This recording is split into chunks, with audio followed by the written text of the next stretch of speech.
ज्ञान की बात यूट्यूब चैनल पर एक बार फिर से आपका स्वागत है दोस्तों। तो दोस्तों, जैसा कि हम जानते ही हैं, भगवान शिव को इस सृष्टि का संहारकर्ता माना गया है और भगवान शिव को और भी कई नामों से पूजा जाता है और इन्हीं नामों में से भगवान शिव का एक नाम नीलकंठ भी है। जैसा कि हम सभी जानते हैं, भगवान शिव को ये नाम समुद्र मंथन के विष पीने के बाद मिला था। तो दोस्तों, क्या आप ये जानते हैं कि भगवान शिव ने इस विष को अपने गले में ही क्यों रोक लिया था, और अगर वो विष पी जाते तो उसके बाद क्या होता? तो अगर आप नहीं जानते तो इस वीडियो को एंड तक जरूर देखें एंड हम आपको बताएंगे कि किस वजह से उन्हें अपने गले में ही वो विष को रखना पड़ा। एक बार फिर से आपका स्वागत है ज्ञान की बात यूट्यूब चैनल पर।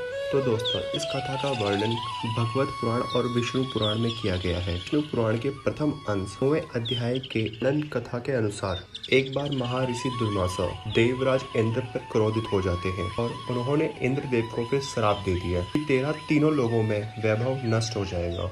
और इसके बाद फिर देवराज इंद्र के सामर्थ्यहीन हो जाने पर दैत्यों ने देवताओं पर चढ़ाई कर दी और फिर दोनों पक्षों में घोर युद्ध शुरू हो गया और अंत में फिर दैत्यों के हाथों देवतागण पराजित हो गए। और इसके बाद फिर सभी देवतागण परमपिता ब्रह्मदेव के पास गए और उन्हें सारा हाल कह सुनाया। तब भगवान ब्रह्मा बोले, हे देवगणों, आप भगवान विष्णु की शरण में जाइए, वही आप सबको इस संकट से बाहर निकाल सकते हैं। इसके बाद ब्रह्मदेव देवताओं को साथ लेकर विष्णु लोक पहुंचे और वहां पहुंचकर भगवान विष्णु की स्तुति की। उनकी स्तुति से प्रसन्न होकर भगवान विष्णु ने देवताओं से उनके आने का कारण पूछा। तब देवताओं ने कहा, हे नारायण, हम दैत्यों से परास्त होकर आपकी शरण में आए हैं।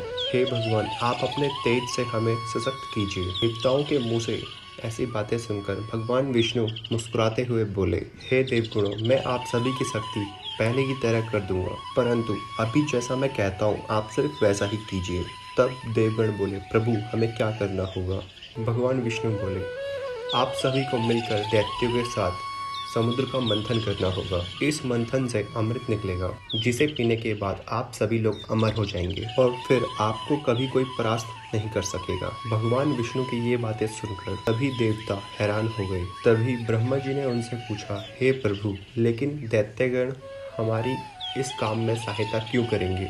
भगवान विष्णु ने जवाब दिया, आप लोग इसी समय दैत्यों के पास जाएं और उनसे संधि करें कि समुद्र मंथन से जो कुछ भी प्राप्त होगा उसमें वह भी समान के भागीदार होंगे। समान भागीदारी की बात सुनकर देवताओं ने कहा, हे प्रभु, इसका मतलब तो ये हुआ कि दैत्य लोग भी अमृत पी के अमर हो जाएंगे।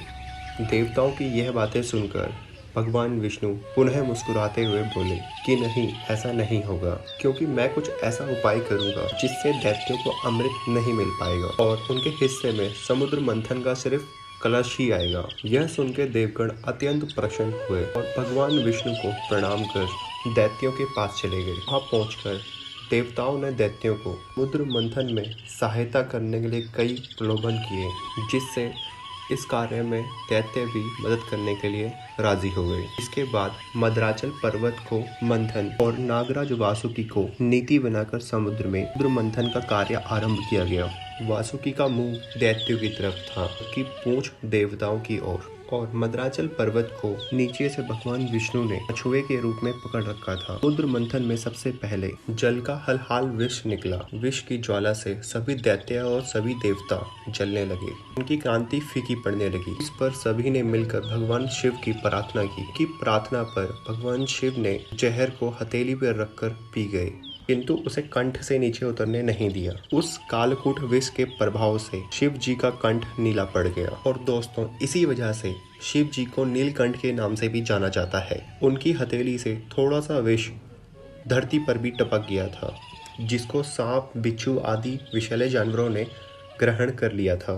तट पर 7 समुद्र मंथन हुआ और उसमें से लक्ष्मी, शंख, कौस्तुभ मणि, राव धाती, परिजात का वृक्ष, उच्च श्रवा घोड़ा, कामधेनु गाय और उर्वशी जैसी अप्सराएं, समस्त औषधियों के साथ राज धन्वंतरी, चंद्रमा, कल्प वृक्ष, वारुणी मदिरा और अमृत निकला। अमृत के निकलते ही देवताओं और दैत्यों में उसके लिए संघर्ष से शुरू हो गया। यह देखकर भगवान विष्णु मोहिनी रूप में अवतरित हो गए और अपनी सुंदरता से दैत्यों को धोखे में रखकर उन्हें वारुणी मदिरा और देवताओं को सारा अमृत पिला दिया। तो दोस्तों ये तो बात होगी भगवान शिव के विष पीने की। तो चलिए अब हम आपको बताते हैं, अगर भगवान शिव ने विष को निगल लिया होता तो क्या होता। पुराणों के अनुसार भगवान शिव जब हल हल विष पीने लगे तो माता पार्वती ने उनका गला पकड़कर विष को गले से नीचे उतरने से रोक लिया और बोले, हे स्वामी, ये आप क्या करने जा रहे हैं? क्या आप नहीं जानते कि आपके अंदर संपूर्ण सृष्टि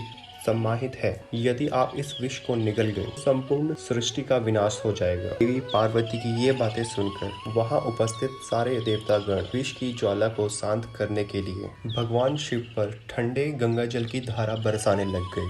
और ऐसा माना जाता है दोस्तों कि आज भी शिवलिंग पर जल चढ़ाने से विष की ज्वाला शांत होती है। वहीं एक दूसरी कथा के अनुसार देवताओं, गंधर्वों, यक्षों, दानवों, असुरों, राक्षसों और मनुष्य द्वारा पवित्र जल से भी जब गले की जलन शांत नहीं हो रही थी, तब आदि शक्ति नील तारा के रूप में प्रकट हुई और विष के प्रभाव से नन्हे बालक की तरह बिलखते हुए शिव को नवजात शिशु की तरह अपने गोद में लेकर उन्हें स्तनपान कराया गया। और दोस्तों तब जाकर भगवान शिव के कंठ की जलन कम हुई। फिलहाल दोस्तों ये कथा यहीं समाप्त होती है। अगर आपको ये ज्ञान की बात पसंद आई हो तो चैनल को लाइक करें, कमेंट करें एंड शेयर करना ना भूलें दोस्तों।